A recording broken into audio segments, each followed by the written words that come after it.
Hello, hello, hello. Apologies for the few minutes delay in starting. I'm delighted to welcome you to the millionth FPA press briefing on the Assange case. We thought it was the last one a couple of months ago. Let's see if this is the last chance. We're here, of course, with Stella Assange, with Kristinn Hrafnsson, who is Wikileaks editor-in-chief, Rebecca Vincent, who is RSF's Director of International Campaigns, and we have Jennifer Robinson, barrister, who is on video link, and it works, and we can hear her perfectly so far. As usual, we're going to start with a few remarks from all the speakers, and then we're going to get immediately into questions. So it's immediately over to you, Stella, if you want to remind us of how important this moment is. Thank you, everyone, for coming. On Monday, we have the decisive hearing. Julian is just one decision away from being extradited. If the judges find against him on Monday, then there will be no further avenues for appeal in the UK, and the UK will move to extradite him. The timing is uncertain, but we know that in other cases, other national security cases of extradition to the United States, the person has been extradited within 24 hours of a decision. The United States has been given opportunity after opportunity after opportunity to change its case in order to get Julian extradited. Initially, it lost in January 2021. That was the initial magistrate's decision to deny extradition based on the mental health and physical conditions that Julian will be placed under if extradited. And then once that decision came through, the United States was allowed to change its case by issuing so-called assurances, which the High Court then accepted. And an extradition order was issued, and then Priti Patel, who at the time was a Home Secretary, in June 2022, I believe, issued her approval of the extradition as well. Julian then requested permission to appeal to the High Court, which was initially denied, and then when he sought a separate panel of High Court judges to review that decision, which is the current panel that Julian is before, in February, they gave a provisional permission to appeal to the High Court. And that provisional permission is subject to US so-called assurances. Now think about how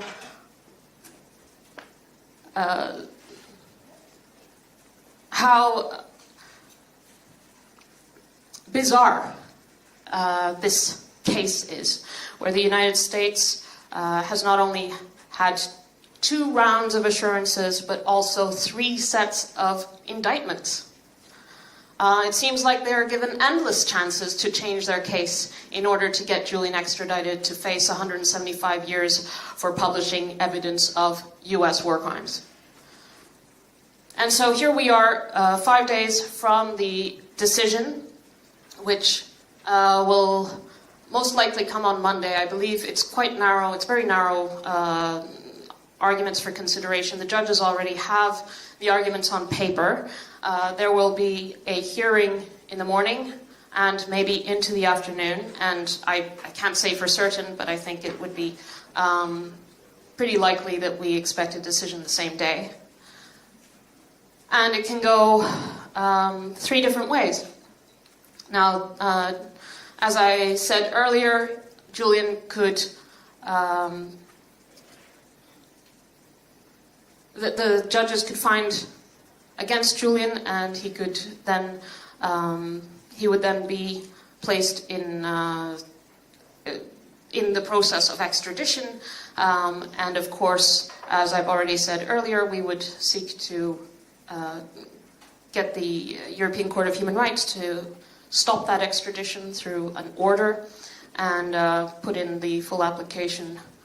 We have a bit more time to do the full application to the European Court of Human Rights. These are two separate procedures. Or Julian could win this round, and winning this round would mean that the court would say, well, actually, we don't find the US diplomatic note to be responsive to what we asked them to do. And I think Jen will probably go into the detail of that, Jennifer Robinson.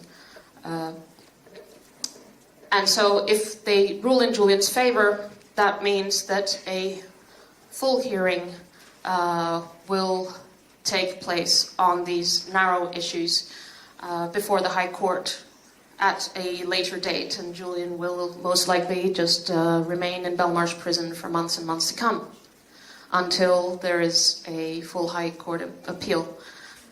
There is a third possibility, which is that there is discretion by the High Court judges at this stage, and there is very narrow arguments before the court, and they could decide to roll up the hearing, as in they could decide to have a full High Court appeal hearing. So I believe, and I have the sense, that anything could happen at this stage. Julian could be extradited, or he could be freed, and I think it's important to have that in mind, that this has gone on for over 5 years. Julian has been in the UK's most notorious prison for this entire time, and 7 years preceding that in the Ecuadorian embassy, and 1.5 years under house arrest.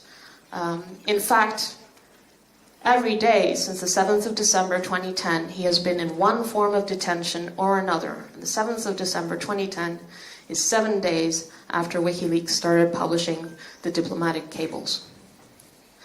I think I'll Thank you. stop there. Kristinn. Well, thank you, FPA, for hosting this meeting, and thank you all for coming here. It is very valuable for us to have your attention to the case. I want to emphasize that you not only look at the process in the courts here in the UK. It is abundantly clear, of course, that the process in the courts in the United Kingdom are corrupt. The case is rigged against Julian. As Stella mentions, it is evident from all the opportunities that the United States has had been offered to amend their case when it was about to collapse. The judges here come out and they offer the opportunity to amend. I know these are harsh words, and words that we usually have for courts in non-European countries, non-Western countries. But I've come to the opinion that that is absolutely the case. This is institutional corruption on a judicial level. Julian Assange is a political prisoner. It's abundantly clear.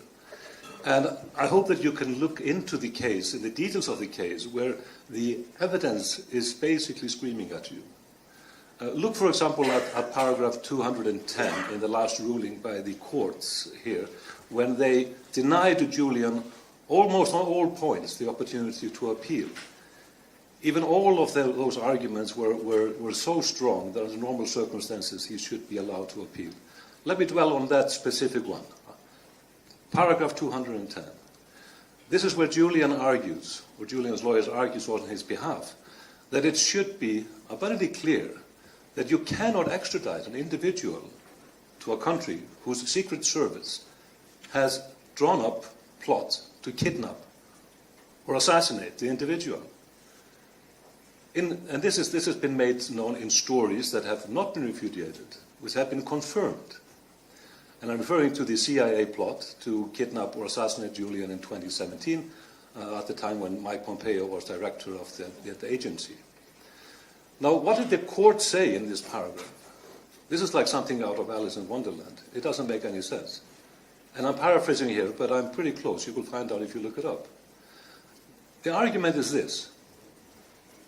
Even if it is credible that the CIA did plot to kidnap or kill Julian Assange in the United States, if he is legally extradited through a lawful process, the need to kidnap and assassinate him falls away.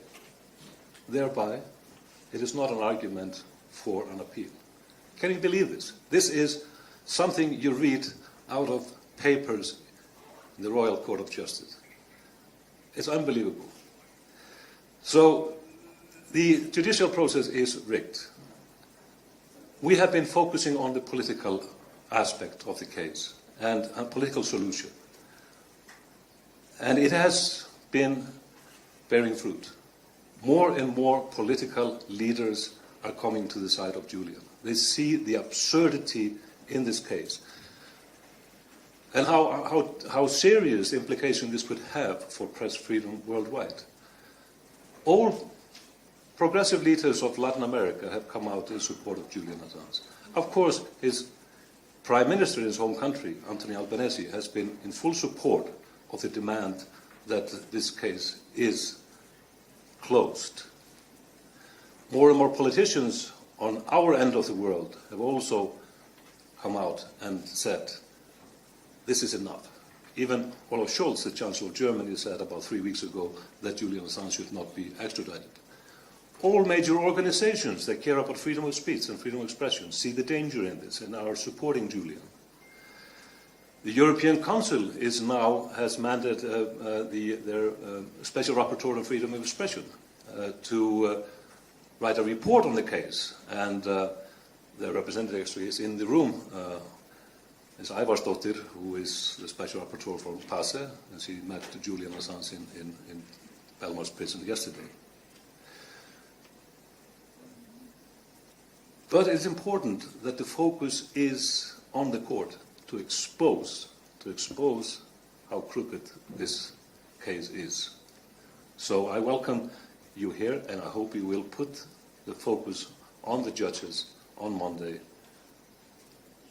because they need scrutiny, definite scrutiny, and it is a knowledge of the case that creates the outrage that possibly will lead to the right outcome, that he walks free. Thank you, Kristinn. Rebecca, and then we come to you, Jen. Thanks indeed. It's really a shame we've had to have so many of these briefings, actually. This has been a very long and convoluted process. My organization, Reporters Without Borders, has been monitoring proceedings since 2020 in various courts. Monday's hearing is, of course, crucial. My organization defends Julian Assange because of the implications it has for press freedom. So there's still often a lot of noise around the case that tries to make it about other things. But for us, it very much is about press freedom. It's about journalism. The publication of the cables and the other documents was in the public interest. It informed public interest reporting around the world. We still see stories being published on the basis of these leaks.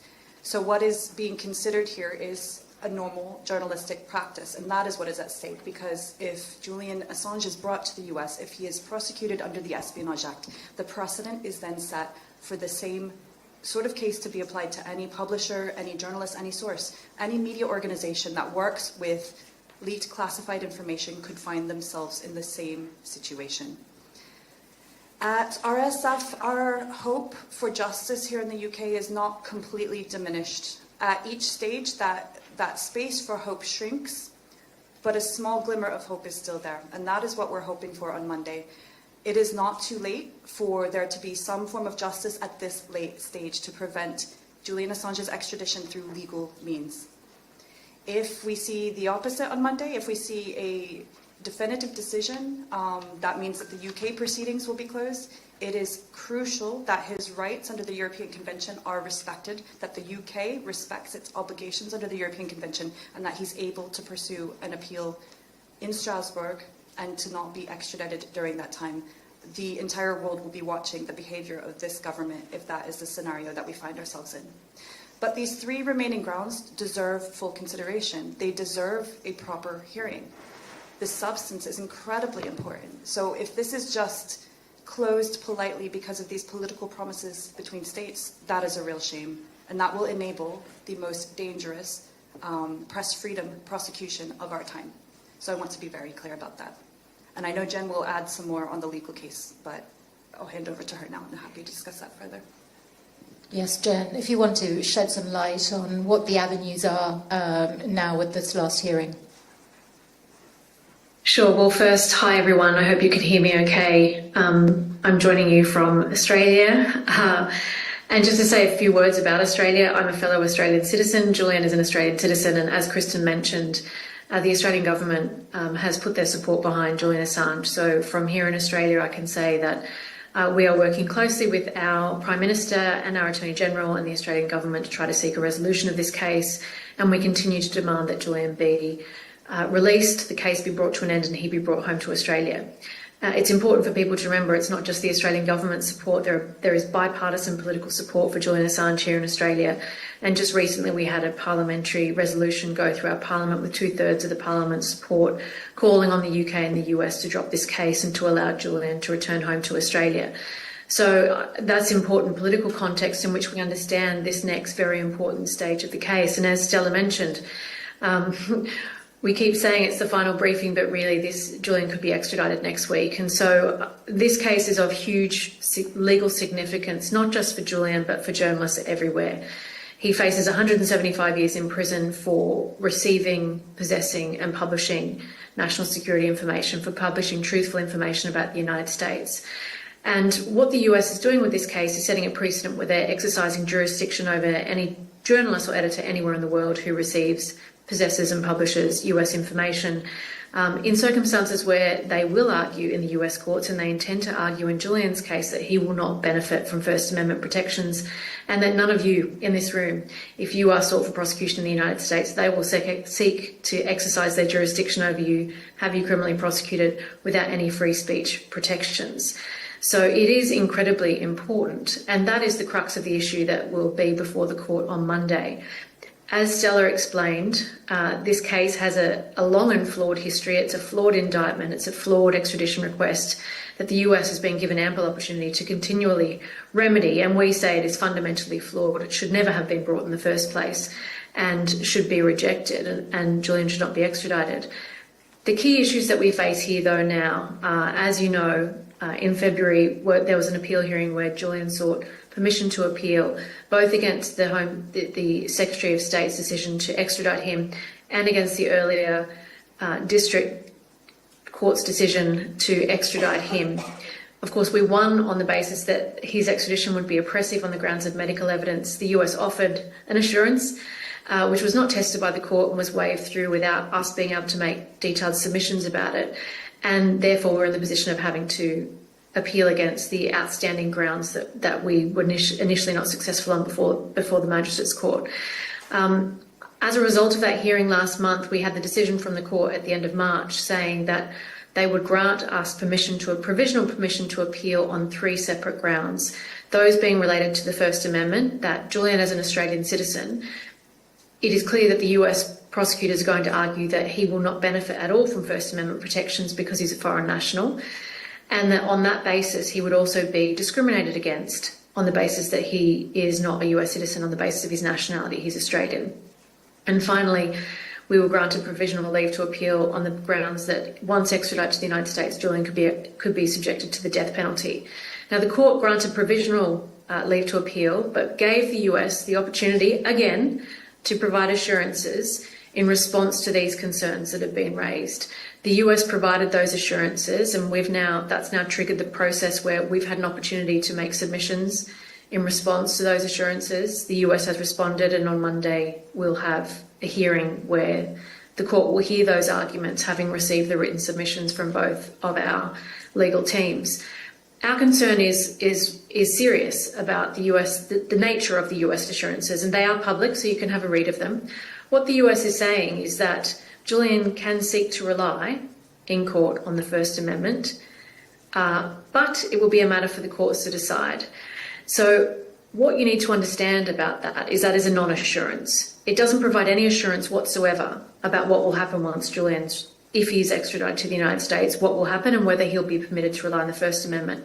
There's a very long series of cases in the United States, a line of case law, which says in clear terms that foreign nationals for acts committed outside of the United States will not benefit from First Amendment protections. So this assurance does not bind the US court. It doesn't bind a prosecutor from arguing that he will not benefit from First Amendment. And so it's no assurance at all that once in the United States, he will in fact be able to rely upon First Amendment protections. And this should be concerning for all of you. This is no assurance whatsoever, and we say the court can't rely on it. In terms of the precedent this is setting, you all ought to be alert to this concern. There is very clear case law in the United States that foreign nationals will not benefit from First Amendment protections, and in these circumstances we say that the court cannot consider this to be a satisfactory assurance. But it remains to be seen what the court will do with this. If we're unsuccessful, the court will order his extradition, and this is our final avenue of appeal. We are, of course, prepared to make an application to the European Court of Human Rights, but that is an exceptional measure. It's not a guaranteed right of appeal. We'll have to wait to see what the European Court of Human Rights does.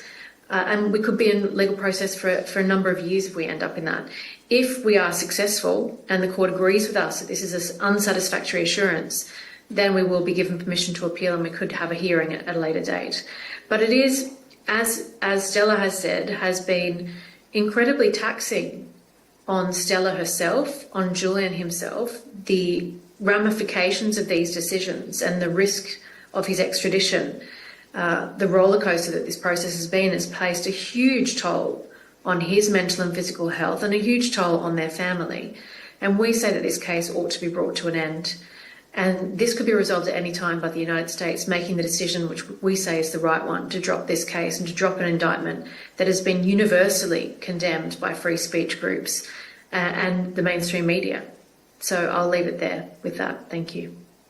Thank you very much. Stella, I'll kick off, but I'm completely aware that it's a room full of colleagues and I don't want to take up too much time at all. You called the assurances weasel words, and Jen has been into a bit of detail about why. But how likely is it that the courts will accept them, do you think? And are you actually really relying on Joe Biden's decision in the end to drop the case?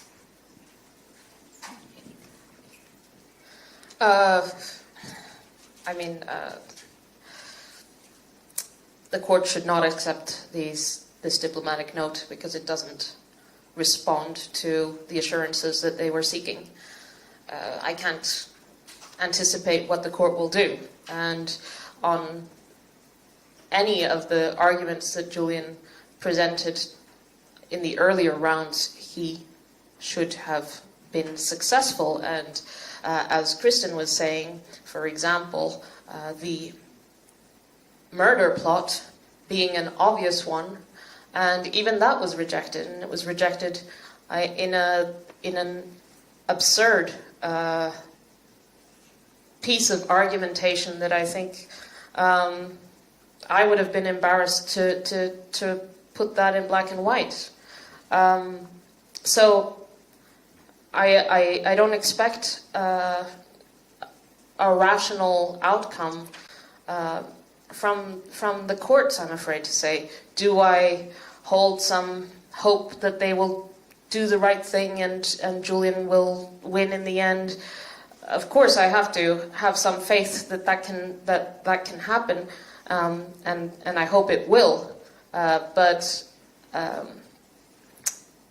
I've observed what has happened over the past 5 years, and I think Kristinn's analysis is sound. Thank you. I'll just squeeze another one really quickly in. Do you think a change of government in this country might change the outcome for Julian? It's all politics in this case.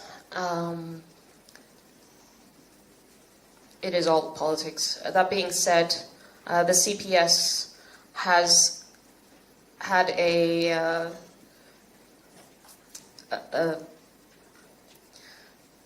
has not acted in good faith when it comes to Julian since his arrest in 2010. There is correspondence from the CPS evidencing that they were colluding at the time to keep him in legal limbo and to keep him in some form of detention and keeping from being able to defend himself and be free. And unfortunately, there's a political dimension to that, which I don't want to spell out, but it's all politics. So just to add on that, of course, it's not only this country that has an election coming up. We don't know how the US elections will play into this case either.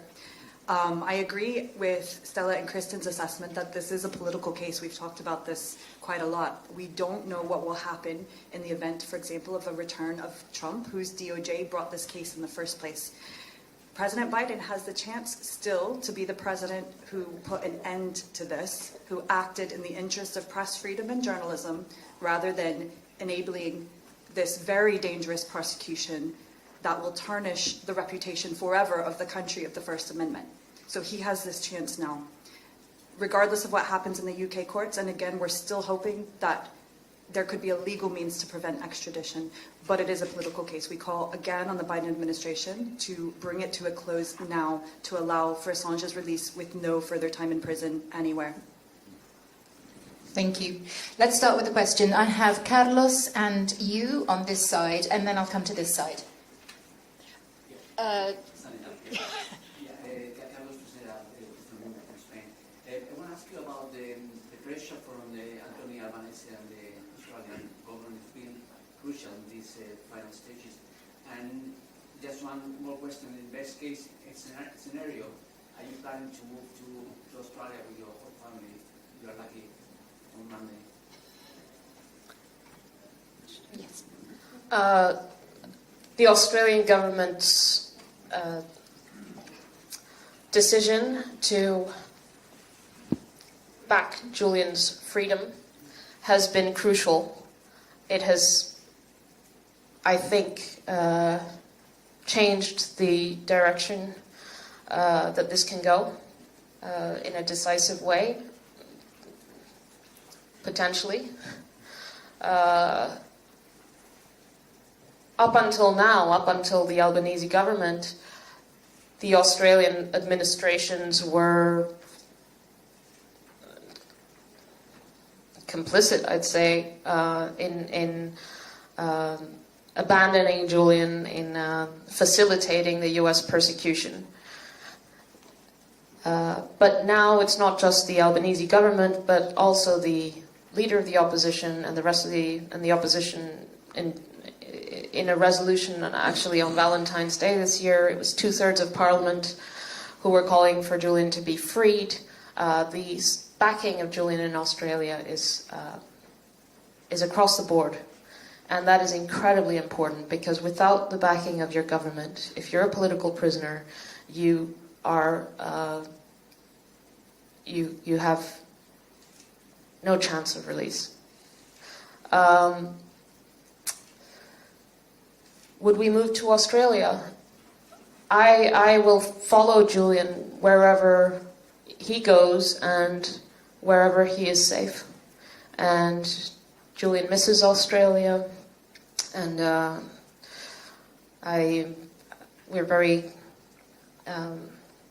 keen to travel to Australia with the kids, and for him to, show his home country to our children, and to go to all his. Well, I've only been once, and that was just for a few days last year, I think. So I'll follow him wherever he goes, and especially safety is the most important thing. Thank you. Yeah, we're getting a microphone for you. Just turn it on. Yep. Thank you. Claudia Rabasa from CNN. Has there been any movement since President Biden made his remarks about considering dropping the charges against Julian. And also we know the Australian Foreign Minister has met with his counterpart, the US Foreign Minister as well. Do you have any information on what could be going behind the scenes maybe? I think I'll pass this question to Jen, but I would say that President Biden's remark, which was kind of off the cuff, reflects what we know and what we've known for a long time, that this case is very controversial within the US administration. It is considered an enormous problem and a headache. It was brought in under the Trump administration, and the constitutional implications are clear. There's a recent letter from 40 professors of law of U.S. universities writing to the Biden administration saying this case is an existential threat to the First Amendment. So there's widespread understanding that this case is very bad. I don't know if Jen wants to add anything. Jen? Well, all I can say is that the Prime Minister has himself said publicly that he's raising it at the very highest levels and has repeatedly done so in the United States. We know that our Attorney General has met with the US Attorney General and that the Foreign Minister continues to raise it as well. So at all of the highest levels, the Australian government has been raising the matter. We hope that it will continue to make a difference in the case and that the US will accede to Australia's request that the case be closed and Julian be brought home to Australia. So we continue to work towards that outcome. And we are grateful for the principled support of the Australian government, which was really a principled decision by our Prime Minister, Anthony Albanese, to whom we're very grateful. Thank you. Let's take a couple. I've got Kristinn and Susanna. And I see you, Julia. Thank you. Kristinn from German radio. Maybe I just didn't get you right, Stella, in your statement. Did you say that there might be the chance that Julian could get freed on Monday? Which would be, in this case, the scenario? Could you explain it to us? And as well, could you explain the concrete scenario as well for, just in case there might be a political solution in the negotiations between the US and Australia and maybe the UK? The third scenario, I think you were referring to, it's a possibility because there is broad discretion at this level. These are High Court judges. We're talking about provisional permission to appeal to the High Court. They have a very narrow set of issues before them. They have the arguments before them. And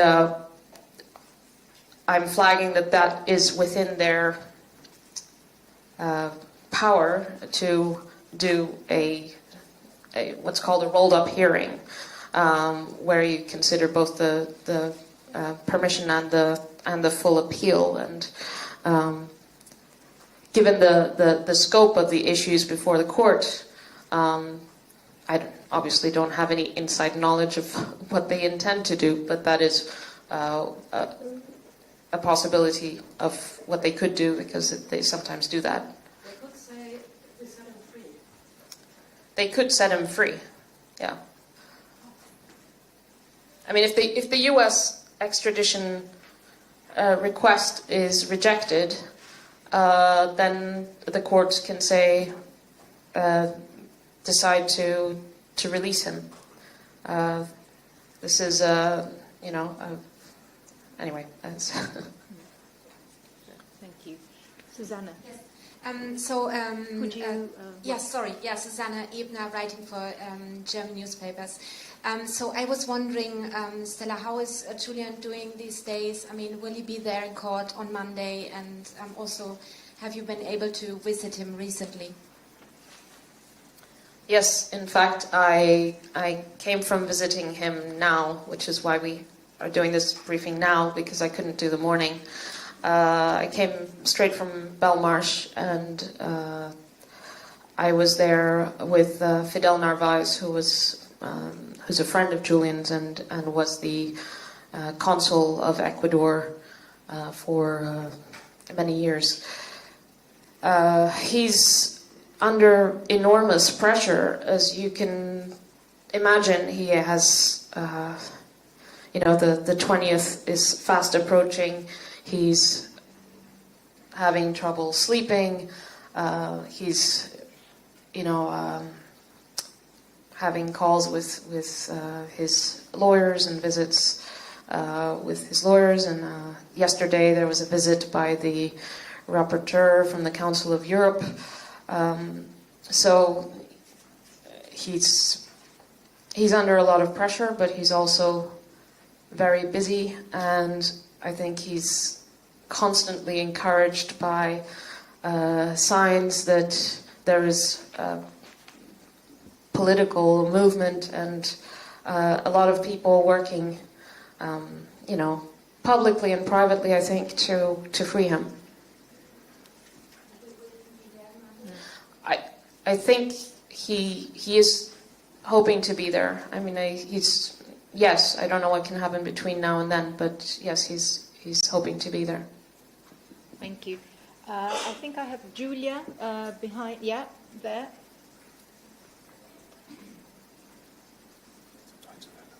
Thank you so much. Hi, it's Julia from the German News Agency, DPA. One question to you, Stella.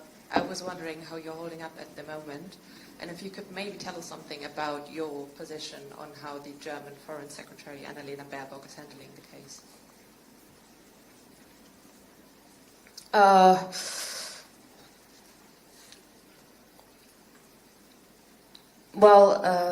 It's a very busy time for us as a family.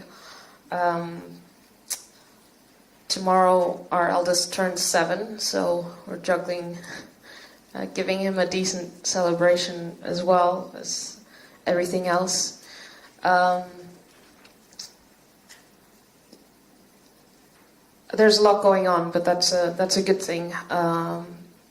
And obviously there's a lot of interest, which is why you're all here. And that's what we're focusing on, for Julian's freedom is dependent on precisely this. In terms of the German government, as Kristinn mentioned, the German Chancellor has said that Julian should not be extradited. There has been some other comments. I think, I don't know if it was Baerbock, I think it was a foreign ministry official who said that Germany doesn't consider the accusation, what Julian is accused of, it wouldn't be a crime in Germany, and that their understanding of press freedom is different to what the United States is alleging here. And that's very diplomatic language for saying, you know what. But the foreign minister, I find it very curious that she hasn't said anything, given that when she was campaigning to form government, to be part of the government, she was saying that Julian should be released and this case is an outrage and so on. But since she has become foreign minister, she has refrained from doing so, and I think it's quite unusual, given that the Chancellor himself has said it. So I don't know what's stopping her. Thank you. Back to this side, you in the front row, and I'm sorry if I'm not seeing hands further back. This lady here. Hi Stella, Amy Cullen from Australia. I just wanted to ask you about David McBride, the war crimes, Afghanistan war crimes whistleblower. Yesterday we got the decision that he's been sentenced to jail for 6 years. A lot of people are upset about this. So I just wondered, have you got any messages for him? And is this a worrying event before next week? Yeah. Well, it's absolutely vicious decision by the Australian courts to sentence David McBride, who is an Australian Army lawyer turned whistleblower, who provided documents to a journalist at the ABC that evidenced impunity over war crimes committed by the Australian Defence Forces in Afghanistan. And for that, for revealing these war crimes, the court has sentenced him to 5 years and 8 months, and the earliest possible parole is after, I think, 2 years and almost 3 years. So he's in prison now, and this is an extremely devastating development in Australia. It mirrors the way the United States is treating journalistic sources, and I think it's a very, very worrying trend that I think there's something there with this kind of Five Eyes lockstep. My message to David is that he's incredibly courageous and brave, and to be strong, and for his family to be strong, and that they'll get through it. Thank you. I can see a hand over there. Celia.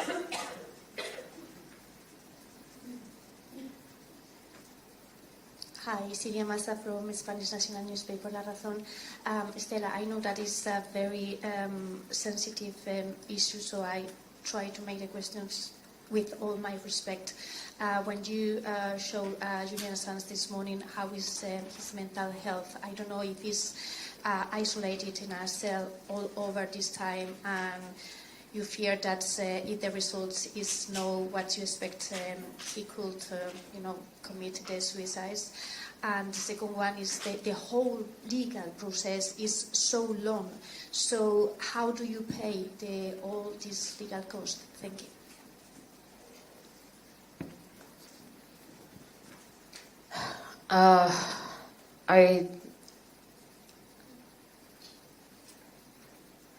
I think it's a matter of public record that Julian's mental health is of extreme concern, and that his survival is at stake. And I think it's important to understand that he's under huge pressure, and he has enormous forces bearing down on him, and he is resisting those day to day.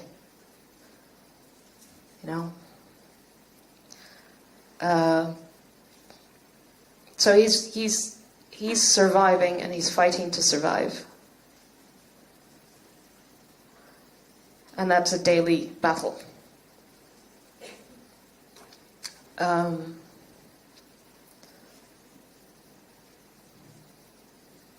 of course, you have ample discussions about his mental health have been presented in court, and I won't go into that. But all the psychiatric evidence, both from the defense and the United States, concluded that there is a very serious risk of suicide. And in terms of the legal fees, Julian relies on donations. It is all donations, and Julian has enormous support, for which we are also grateful, because we have had a lot of a big legal team and the best that there is on offer. And many have spent period working pro bono, and so we're dependent on the goodwill and support of people around the world who has been donating to his legal fund, and those legal funds are they're public.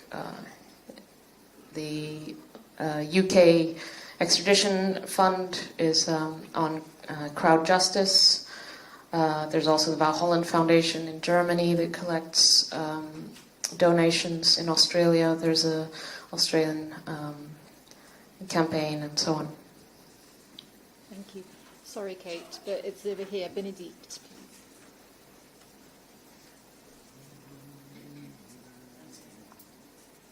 Benedict Pavio, France 24.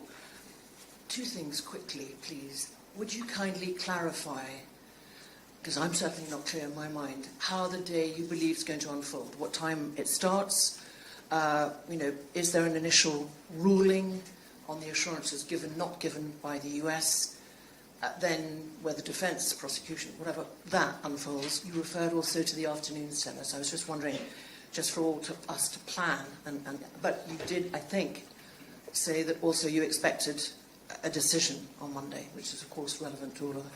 And then just on the mental health, well, it's not just, it's on the mental health. I wondered if any allowances were now, or at some point being made, and support given of any kind by the British prison authorities. Well, Jen, I don't know if you want to go into how it unfolds. It is my personal expectation that there will be a decision on Monday. I have discussed it with some of the lawyers who share my view. There are some that say, well, maybe not. It's not a certainty. But the day will start. I think we will get there at around 9. I'll get there around 9:15. There's usually a queue outside. The actual session will start probably 10 or 10:30. I'm not sure. And then I think it was initially slotted for 2 hours, but we're expecting 3 of arguments. Jen, maybe you have more information. Jen. Unfortunately, I don't, but the court could do, as Stella explained, the court could do a number of things. We don't know what they'll do. They could reserve their decision like they did at the last hearing, or they could make the decision on the day. And the decision could be, as Stella explained, we're not satisfied with these assurances, so we'll grant you permission to appeal, and there'll be a listing, another hearing set down for that listing at some time in the future, which we won't know. Or they could decide on the day to make a decision on permission on the appeal itself. We're just not in a position to be able to know, and we have to be prepared for all of those outcomes. So unfortunately, so do you. Any support on the mental health side from the prison authorities? Stella? But Julian, I'm sorry, I didn't hear the question. Any support from the prison authorities on his mental health? Has that been taken into account? Has he been offered any support? Julian continues to receive significant mental health and physical health support in prison. It's not clear whether he will be well enough to attend the hearing. And so we remain very, very concerned about him, as do the authorities, because of the nature of the medical evidence that we've all heard before the court. Thank you. Any further question that I'm not seeing, please wave at me.